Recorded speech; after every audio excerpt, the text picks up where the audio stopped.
அனைவருக்கும் வணக்கம். இப்போ நம்ம இந்த வீடியோவில் என்ன பார்க்க போகிறோன்னா 7ஆம் வகுப்பு தமிழ் பாடத்தில் இயல் 3ல் கண்ணியமிகு தலைவர்ங்கிற பாடம் கொடுத்துருக்காங்க. இப்போ நம்ம இதில் இருக்கிற கொஸ்டின்கான ஆன்சர் தான் நம்ம பார்க்க போகிறோம். வாங்க வீடியோக்குள்ளே போகலாம்.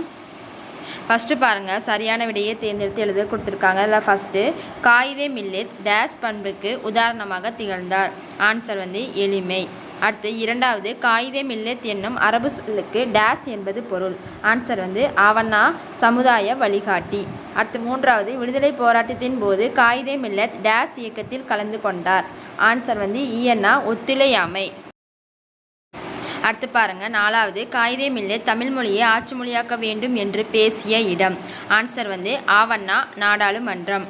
எதிரொலித்தது என்னும் சொல்லை பிரித்து எழுத கிடைப்பது. ஆன்சர் ஆப்ஷன் எதிர்கூட்டல் ஒலித்தது. அடுத்த ஆறாவது முதுமை கூட்டல் மொழி சேர்த்தெழுத சொல்லியிருக்காங்க. ஆன்சர் ஆப்ஷன் முதுமொழி. அடுத்து நமக்கு குருவினா கொடுத்துருக்காங்க. ஃபஸ்ட்டு குருவினாக்கான ஆன்சர் 51வது பக்கமும், இரண்டாவது குருவினாக்கான ஆன்சர் 52வது பக்கமும் இருக்குது. இப்போ நம்ம பார்க்கலாம். ஃபஸ்ட்டு 51வது பக்கம் எடுத்துக்கோங்க. 51ஆம் பக்கம் பாருங்கள். அதில் ஃபஸ்ட்டு முதல்லேருந்து ஸ்டார்ட் பண்ணிக்கோங்க. நாடு முழுவதும் மக்கள் விடுதலை போராட்டத்தின் போது அதை குறிச்சிக்கோங்க. நாடு முழுவதும் மக்கள் விடுதலை போராட்டத்தின் போது அதை பாயிண்ட்டு. அடுத்து 4வது நிலையில் காந்தியடிகள் ஒத்துழையாமை இயக்கத்தை அறிவித்தார்னு எழுதிக்கோங்க. காந்தியடிகள் ஒத்துழையாமை இயக்கத்தை அறிவித்தார். இது 2வது பாயிண்ட்டு. முதல் பாயிண்ட்லேயே அதை சேர்த்து எழுதிக்கோங்க. அடுத்து 2வது பாயிண்ட் பார்த்தீங்கன்னா லாஸ்ட்லேருந்து ஒரு 6 லைன் கிட்ட காந்தியடிகளின் இருக்கா, அதிலிருந்து அந்த பேரா முடிவு வரை குறிச்சிக்கோங்க. திரும்பவும் சொல்கிறேன், நாடு முழுவதும் மக்கள் விடுதலை போராட்டத்தின் போது காந்தியடிகள் ஒத்துழையாமை இயக்கத்தை அறிவித்தார். அடுத்து 2வது பாயிண்ட், காந்தியடிகளின் வேண்டுகோள் அவர்கள் தீராத விடுதலை வேட்கையை ஏற்படுத்தியது. தமது கல்வியை விட நாட்டின் விடுதலையை மேலானது என்று எண்ணி ஒத்துழையாமை இயக்கத்தில் கலந்து கொண்டார். இதுதான் குருவினா ஃபர்ஸ்ட் கொஸ்டின்கான ஆன்சர். நம்ம சொன்னதை அப்படியே குறிச்சிக்கோங்க. எங்கெங்கே மாற்றி எழுதணுமோ அதை அப்படியே மாற்றி எழுதிக்கோங்க. அடுத்து குருவினா அடுத்த பேஜில் செகண்ட் குருவினாக்கான ஆன்சர் இருக்குது.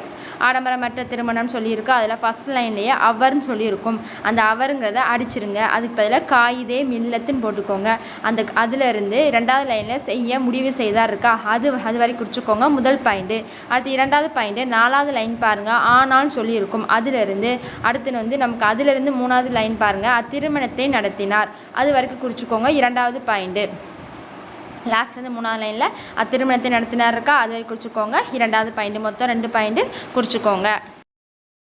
அடுத்து நமக்கு சிறுவினா கொடுத்துருக்காங்க. ஆன்சர் நமக்கு 52ஆம் பக்கம் இருக்குது, எடுத்துக்கோங்க.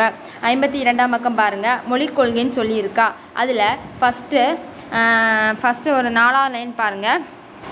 மேலேருந்து 5வது லைன் பாருங்கள், பழமையான மொழிகளிலேன்னு சொல்லி ஸ்டார்ட் ஆகும். அதிலிருந்து அந்த பேராவில் லாஸ்ட்லேருந்து 2வது லைன் பாருங்கள், தமிழ் மொழியே தான் மிக பழமையான மொழி என்று குறிப்பிட்டார். நம்ம குறிச்சிருக்கோம், அதை பார்த்து குறிச்சிங்கனாலே உங்களுக்கு புரியும். அது வரைக்கும் குறிச்சிக்கோங்க. பழமையான மொழிகளிலிருந்து என்று குறிப்பிட்டார் வரைக்கும் குறிச்சிக்கோங்க. சிறுவினாக்கான ஆன்சர். அடுத்து பாருங்கள், சிந்தனை வினா கொடுத்துருக்காங்க. ஆன்சர் புக்கில் இல்லை, நான் உங்களுக்கு ஆன்சர் காமிச்சிருக்கேன். அதை என்ன பண்ணிக்கோங்க, அப்படியே பார்த்து எழுதி வச்சுக்கோங்க. பாருங்கள், இதுதான் சிந்தனை வினாக்கான ஆன்சர். நீங்கள் கொஞ்சம் வீடியோவை கொஞ்சம் ஸ்டாப் பண்ணி அப்படியே பார்த்து எழுதிக்கோங்க.